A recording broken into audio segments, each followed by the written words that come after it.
Halo para hadirin juri sekalian. Nah, jadi mosi saya kali ini adalah Dewan ini mendukung peralihan permanen pendidikan tersier ke format daring.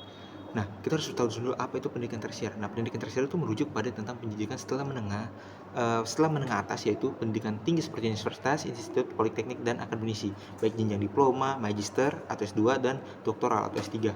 Nah, pendidikan tersier itu seharusnya dialihkan secara permanen ke format daring karena memberikan akses yang lebih luas dan fleksibilitas waktu serta efisiensi bagi biaya mahasiswa dan maupun institusi pendidikan. Nah, kita harus lihat dulu apa itu salah satu tantangan utama bagi pendidikan di negara berkembang. Nah, salah satu tantangan utamanya adalah keterbatasan akses tentunya, baik karena lokasi, geografis, biaya hidup, maupun fleksibilitas waktu bagi mahasiswa yang bekerja atau memiliki tanggungan lain. Dengan format daring, perkuliahan dapat diakses dari mana saja dan kapan saja dan memungkinkan mahasiswa dari berbagai latar belakang untuk tetap berpartisipasi aktif tentunya dalam pembelajaran tanpa harus meninggalkan tanggung jawab atau pekerjaan atau kampung halamannya.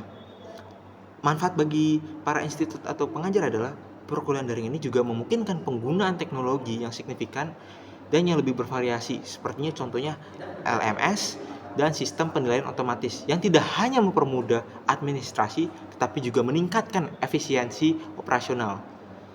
Nah, di sini kita bisa melihat dari argumentasi saya adalah pendidikan daring memberikan sisi demokratis ke akses pendidikan. Mahasiswa yang dari daerah terpencil yang sebelumnya harus meninggalkan kampung halaman atau mengeluarkan biaya besar untuk kos, kini bisa kuliah dari rumah. Tak hanya itu, mahasiswa yang sudah bekerja atau memiliki keterbatasan fisik atau disabilitas memiliki peran atau yang memiliki peran pekerjaan dan memiliki keluarga juga tetap bisa belajar. Ini adalah bentuk konkret para hadirin juri sekalian untuk keadilan pendidikan.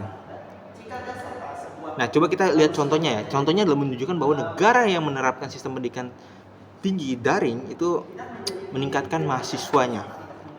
Kenapa bisa begitu? Karena semua hal dari ekonomi yang menengah ke bawah dan orang-orang yang dari daerah terkecil bisa mengikuti pendidikan tersier tersebut. Jadi begitu. Jadi halnya seperti itu. Dan pendidikan argumen kedua saya adalah pendidikan tinggi daring secara permanen akan mempercepat peningkatan literasi digital mahasiswa dan mempersiapkan mereka menghadapi dunia kerja global yang serba digital. Kita perlu tahu teman-teman bahwa sekarang kita berada di revolusi industri 4.0 pasca COVID-19.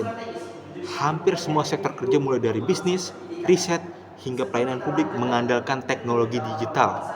Perkuliahan secara daring secara permanen mendorong mahasiswa untuk terbiasa menggunakan berbagai platform digital seperti Zoom, Google Workspace, sistem manajemen daring, bahkan AI tools dalam penugasan akademik. Ini adalah kompetisi kunci yang dibutuhkan dalam dunia masa kini dan dunia masa depan. Lebih dari sekedar mencari materi, mahasiswa yang belajar juga harus mengolah waktu sendiri, teman-teman. Belajar secara mandiri dan terbiasa dengan sistem platform itu juga meningkatkan keterampilan mahasiswa tersebut secara tidak langsung dan meningkatkan kemandirian dan kedisiplinan mereka. Saat ini, kompetisi digital bukan lagi keunggulan tambahan, tetapi syarat dasar untuk bekerja hampir di semua bidang dengan sistem daring sebagai format utama kuliah, teman-teman. Mahasiswa terbiasa biasanya berinteraksi, menyusun tugas, mempresentasikan ide, dan berdiskusi secara virtual. Ini melatih keterampilan kita untuk manajemenkan waktu, komunikasi digital, dan kolaborasi jarak jauh, serta penugasan platform teknologi yang terus berkembang, teman-teman. Jika kita bisa lihat dari sini, keterampilan kerja daring sangat dibutuhkan. Semua hal yang berbau daring itu bisa sangat bermanfaat dan pendidikan tersier ini memanfaatkan pendidikan teknologi itu untuk ke dunia kerja. Dan argumentasi terakhir saya adalah peralihan permanen pendidikan tinggi ke format daring memungkinkan efisiensi anggaran dan perluasan kapasitas institusi tanpa ketergantungan pada infrastruktur fisik, teman-teman. Tanpa infrastruktur fisik. Jadi semua hal atau semua biaya atau anggaran yang biasanya digunakan untuk infrastruktur fisik itu bisa dimanfaatkan ke yang lebih bermanfaat karena kita kan fokusnya daring ya. Jadi pendidikan tinggi yang konvensional itu memerlukan biaya besar untuk pembangunan dan pemeliharaan, kita tahu itu kan, seperti dia buat gedung, laboratorium, asrama, bahkan biaya operasional ya, seperti listrik, air, dan keamanan yang lainnya. Format daring ini mengurangi ketergantungan pada infrastruktur fisik yang tadi saya bilang, sehingga dana tersebut bisa dialihkan untuk meningkatkan kualitas konten digital atau pelatihan-pelatihan pengajar, dosen, serta subsidi kuota atau perangkat bagi mahasiswa yang membutuhkan. Jadi anggarannya bisa lebih dimanfaatkan untuk yang lebih dibutuhkan. Selain itu, dengan format daring, universitas dapat meningkatkan jumlah penerimaan mahasiswa. Karena ini daring, jadi semua orang bisa masuk tanpa dibatasi kapasitas ruang kelas atau bangunan kampus. Hal ini sangat bermanfaat untuk daerah dengan keterbatasan jumlah perguruan tinggi yang rendah, namun memiliki banyak lulusan SMA yang ingin melanjutkan jenjang karir. Itu kan problem kita. Biaya pembangunan kampus dan perawatan gedung, listrik, keamanan, bahkan logistik operasional seperti ATK dan cetak modul semuanya sangat tinggi. Dengan beralih ke sistem daring permanen ini, kampus bisa menghemat miliaran rupiah tiap tahun dan mengalihkan dana tersebut untuk pengembangan platform pembelajaran yang daring, yang semua orang bisa mencakup hal itu yang ingin berjenjang ke pendidikan tersier. Coba kita bisa lihat contoh-contohnya, bahwa pendidikan universitas daring ini penuh dapat menghemat semua hal yang tentang universitas.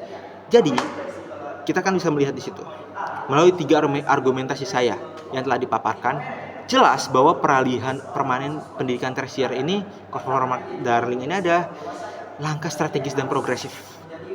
Pertama, pembelajaran daring mampu memperluas akses dan fleksibilitas bagi mahasiswa dari berbagai latar belakang. Mau miskin, susah, atau tidak, semua bisa ikuti.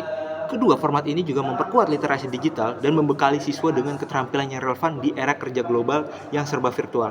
Dan yang ketiga adalah pendidikan yang memungkinkan efisiensi anggaran dapat memperluas kapasitas institusi tanpa terbatas oleh ruang fisik. Nah, ketiga ini membentuk fondasi yang saling melengkapi. Dari akses, kompetisi, hingga sistem pendidikan yang berkelanjutan. Oleh karena itu, peralihan permanen ke pendidikan yang daring bukan hanya layak didukung, tetapi merupakan kebutuhan zaman untuk menciptakan pendidikan yang lebih inklusif, adaptif, dan tentunya berdaya untuk saingan global, untuk meneruskan, untuk memajukan pendidikan kita. Sekian, terima kasih.